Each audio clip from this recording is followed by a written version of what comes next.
Olá pessoal, sejam todos bem-vindos à sua dose diária de emagrecimento e no episódio de hoje eu vou falar sobre um termo bem recorrente na vida de todas as pessoas que querem emagrecer, que são as frustrações. É muito comum um paciente com obesidade, um paciente com sobrepeso, ter passado por situações onde ele se sentiu constrangido, onde ele se sentiu frustrado, porque ele tentou fazer exercício físico, tentou fazer dieta e quando ele se olha no espelho, ele não vê nenhum tipo de evolução. É preciso a gente trabalhar nesses pacientes um processo psicológico. É preciso a gente compreender que a saúde mental ela vem primeiro à saúde física. E saúde mental e saúde física não são dois tipos de saúde. Tudo está complementado. Antigamente, no mundo da saúde, se estudava o psique, né? E o psique, que era justamente o físico e o psicológico. Só que hoje a gente compreende que já existe muita influência entre o psicológico e o físico. Doenças psicológicas desencadeando problemas físicos e problemas físicos desencadeando problemas psicológicos. O caso da obesidade, do sobrepeso, do processo de emagrecimento, é um caso de uma doença física que afeta o psicológico e fica nesse feedback positivo, porque é a própria doença psicológica que é gerada a partir da obesidade, a compulsão, a ansiedade, a depressão, ela acaba retroalimentando a obesidade. O paciente desconta cada vez mais na comida e ele continua engordando, prejudicando sua saúde física e também a sua saúde mental. É comum ouvir os relatos de frustrações, né? Pessoas que vão em lojas e não conseguem provar uma roupa, pessoas que vão num parque aquático e não conseguem tomar banho porque ficam com vergonha de se molhar, porque a roupa vai ficar colada, vai ficar justa. Veja, o quanto essa pessoa não sofre por não estar inserida no meio social por conta de uma condição de saúde que tem, que é a obesidade, que é o sobrepeso. Então é preciso, quando a gente vai pensar no processo de emagrecimento, a gente trabalhar com uma maturidade psicológica, a gente mostrar ao paciente que é necessário um apoio psicológico, que é necessário, às vezes, medicamentos que diminuam a ansiedade. Às vezes o paciente já se encontra no quadro depressivo, é necessário um antidepressivo. Não dizendo assim, Felipe aqui está fazendo propaganda da indústria farmacêutica, Felipe não pensa nas coisas naturais. Não, é porque é necessário a gente trabalhar com aquilo que tem efetividade clínica comprovada. Você vai dizer, não, Felipe, mas tem que tomar o chá do sítio lá da minha avó, porque é a planta que cura, porque é o natural. Tudo bem, eu não estou aqui dizendo que a fitoterapia não presta, que os remédios não estão na natureza.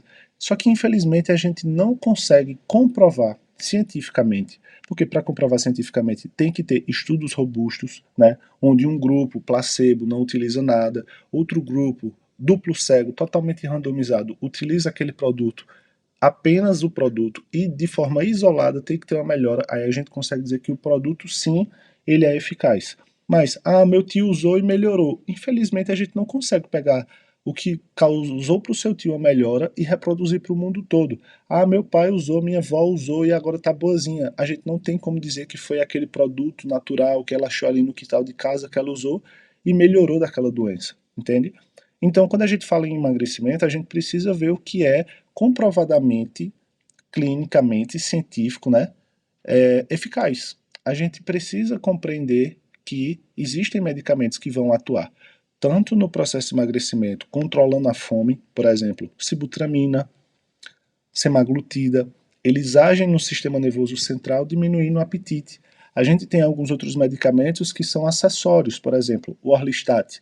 Se o paciente tiver com colesterol alto e também com obesidade, é interessante o Orlistat para ajudar a diminuir o colesterol, para ajudar a diminuir a quantidade de gordura nesse paciente. Não a gordura da pochete, é a gordura que está circulante e apesar de também diminuir a gordura que vai ser absorvida no intestino na alimentação. Então veja, cada medicamento ele tem a sua função e tudo isso é para ajudar o processo de emagrecimento por completo.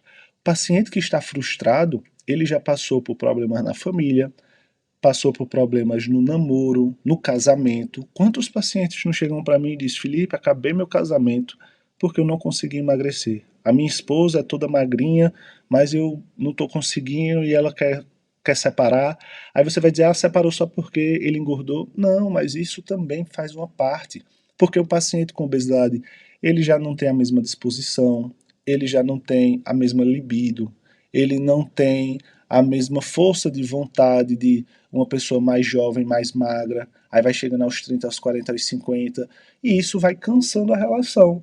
É mais um motivo, se juntar com alguns outros motivos, pronto. Aí o cônjuge ou a cônjuge pede a separação. Então veja, são muitas frustrações que a gente tem que lidar, por isso que cada paciente tem uma forma individual de ser trabalhada. A gente precisa compreender qual é o estado de vida do paciente hoje para a gente decidir qual é o melhor caminho do tratamento. Vai fazer terapia? Não vai. Vai usar medicamento? Não vai. De todo jeito vai ter que fazer dieta e exercício físico, isso não tem como fugir, né? Mas a gente precisa compreender se também precisa dar um apoio à saúde mental desse paciente. Às vezes tem pacientes que são muito fortes psicologicamente falando, e talvez esses não necessitem de uma terapia intensiva, de um medicamento intensivo, né? Às vezes só a própria dieta e alimentação o paciente já começa a ter adesão e resultado. Então todos os casos vão depender, depende de caso a caso. Então esse era o podcast de hoje que eu queria trazer para você aprender a lidar com essas frustrações. Essas frustrações elas vão existir no meio do caminho, o ser humano não está indiferente, não está inerte às frustrações, mas a gente precisa saber lidar com elas e no processo de emagrecimento é fundamental a gente compreender como lidar com elas. Amanhã eu aguardo você novamente aqui no último dia de novembro, dia 30, ok?